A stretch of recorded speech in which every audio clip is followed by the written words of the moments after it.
Star Wars Day, as in May the 4th, be with you. Anyway, that aside, that just reminds me that perhaps this is the time when the Rebel Alliance here in Scotland should unite against the evil empire. And no sooner had I really thought about that than I realised that Kenny McCaskill appears to have started that kind of move off already. It was revealed yesterday in various X posts that Mr McCaskill has penned a letter to the First Minister, Mr Swinney. And in this letter, he suggested that there ought to be a summit of all the pro-independence party leaders in Scotland. And he's invited Mr Swinney to announce just such a summit. Now, you may recall that Mr Swinney's already staged several events, one of which was called a summit, which was aimed primarily at stifling the far right and its rise to prominence in the UK. Now, its rise to prominence in the UK is very unlikely to move the electoral arithmetic in the next Holyrood elections. So it's largely a symbolic act. I mean, Mr Swinney is very obviously preaching to the converted when he says that Scotland really doesn't like Nigel Farage and is unlikely to produce any meaningful seat numbers particularly for Mr Farage's party.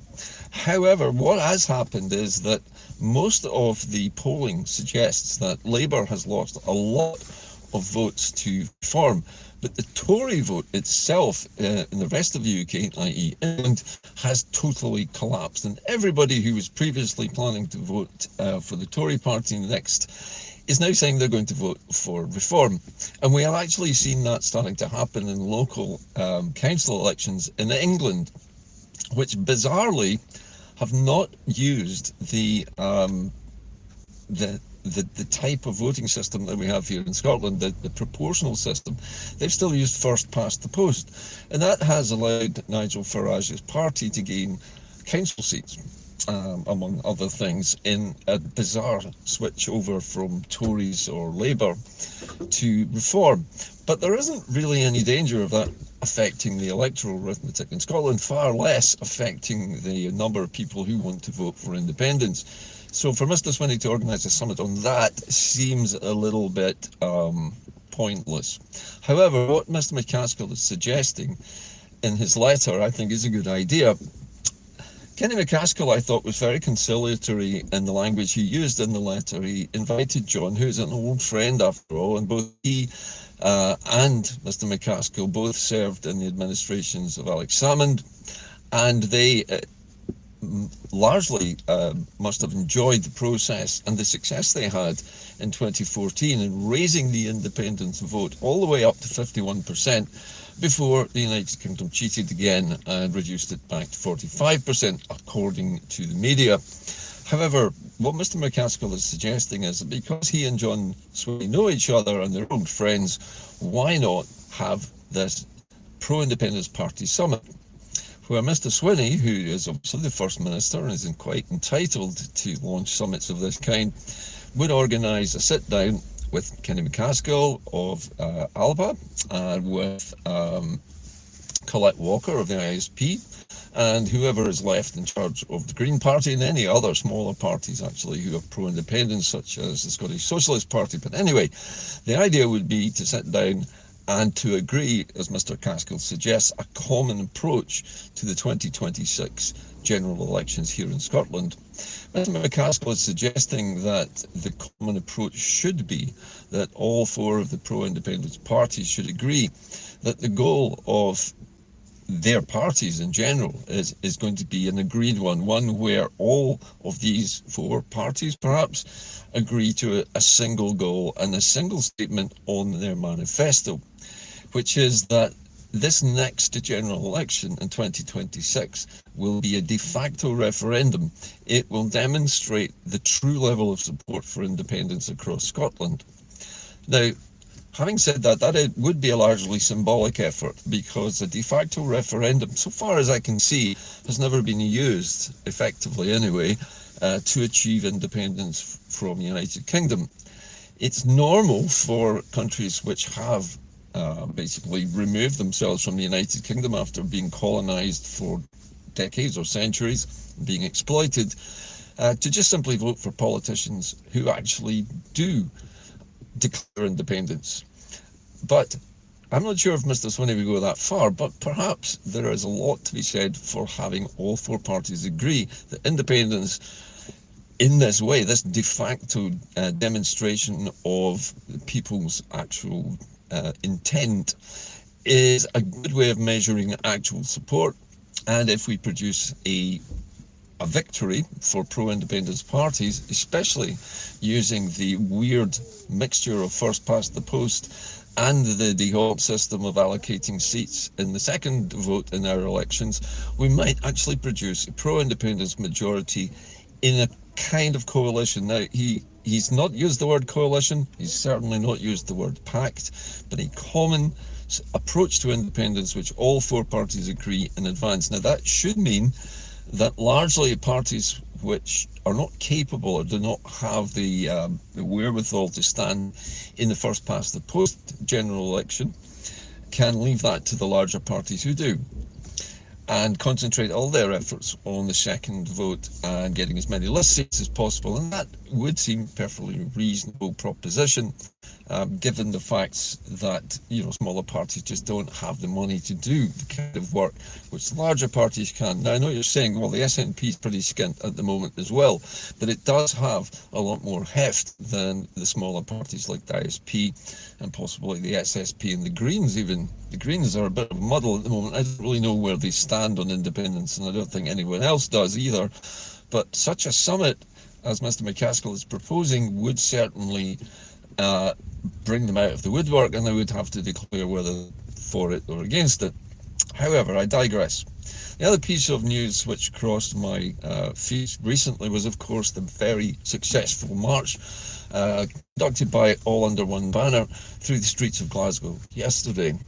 Now, they got a perfect day for it, which is terrific, and for the first march of the campaigning season, according to the best estimates, the numbers involved were in excess of 5,000. However, the BBC, in typical fashion, said several hundred people turned up, which is not a complete lie. 5,000 people is several hundred, it's just several tens of hundreds, that's all. So the BBC, as usual, is trying to minimise this as much as possible, as are the mainstream newspapers. And the mainstream newspapers and the BBC are also bigging up the Orange Order, which is planning to hold another march next weekend in Glasgow as well. Bizarre thing about this Orange Order march is its reason for being held is supposedly to celebrate the 80th anniversary of Victory in Europe Day. Now, despite the fact that I believe that the Victory in Europe Day's 80th anniversary is worth celebrating, is the Orange Order the kind of organisation you want to be leading a march celebrating VE Day?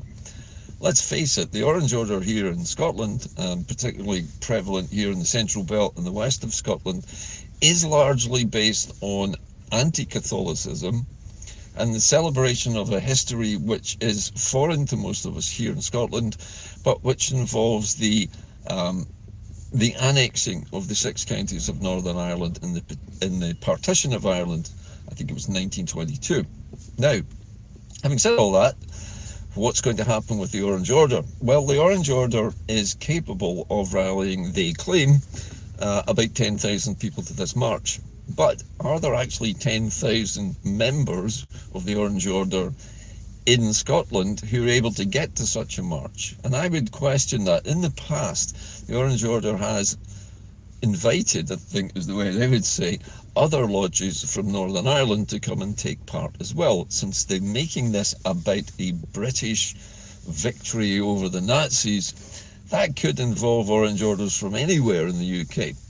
So my guess is that the Orange Order in Scotland itself will not be able to field 10,000 marchers, as they claim, and will have to import quite a lot of them from other places, most notably, I suppose, Northern Ireland, which is a bit weird. Having people walking down your streets wearing orange sashes, business suits, carrying black bumbershoot and wearing bowler hats is basically a kind of pantomime of being an English businessman in London.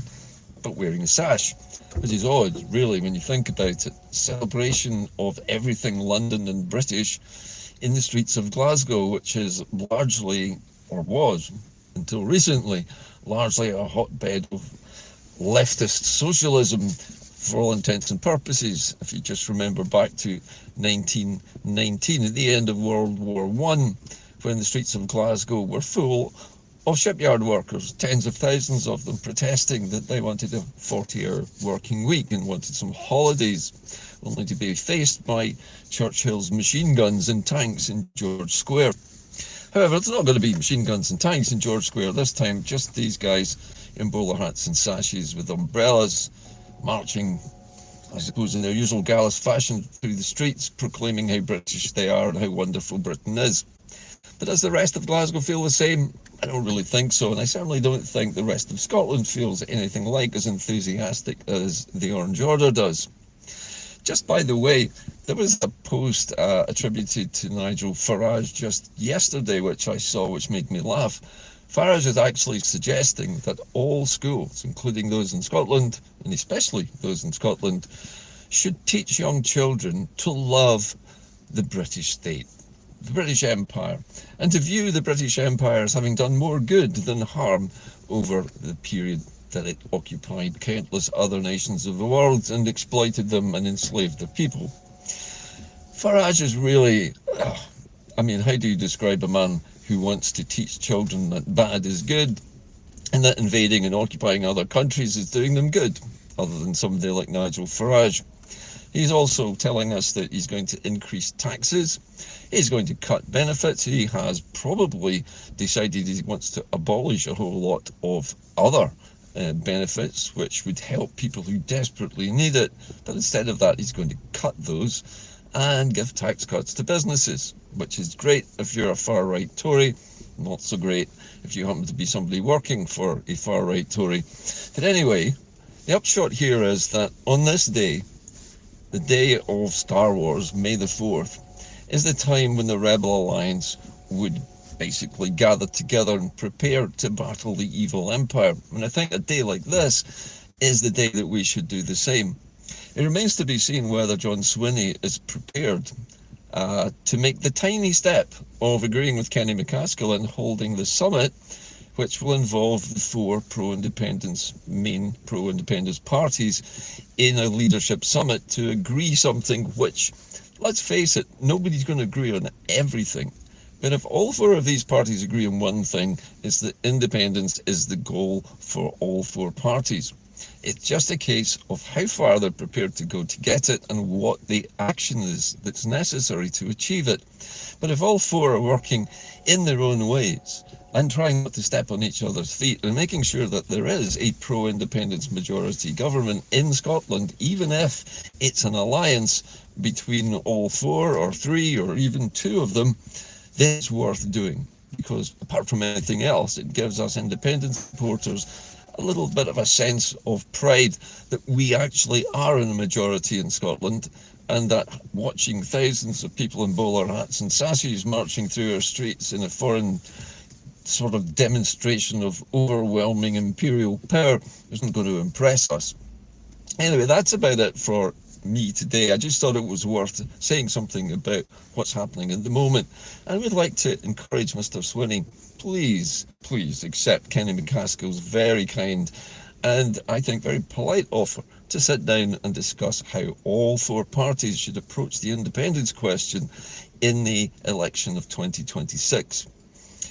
Anyway, that's, as I say, about it from Inde-Car today. I'd like to just say to everybody who's been trying to donate to my channel, there are some problems sometimes with PayPal, or using PayPal as a way of collecting funds. And so some of your repeated attempts to make regular payments have failed. If you're finding that payments that you set up as recurring payments are no longer happening, please double check.